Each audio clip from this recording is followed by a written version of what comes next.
Hey folks, Craig here at Kelly Tractor in Longview. Today we're going to talk to you about servicing your implements and why that's so important in helping you work smarter, not harder. Now, some of us call this a bush hog, some of us call it a cutter, some of us call it a mower.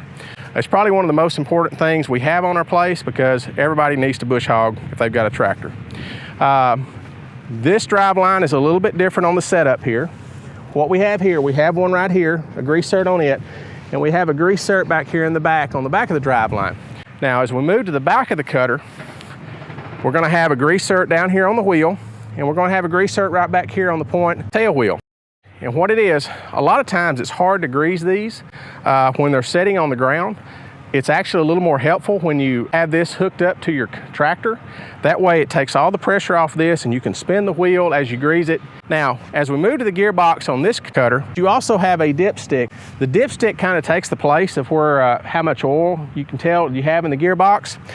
On this particular cutter also, it also has a sight glass on the back. And that sight glass also can tell you how much oil you have. But it's always important to check your dipstick, just like you check your oil on your vehicle, to make sure you've got plenty of oil in there. We hope you found these tips helpful, and remember, work smarter, not harder.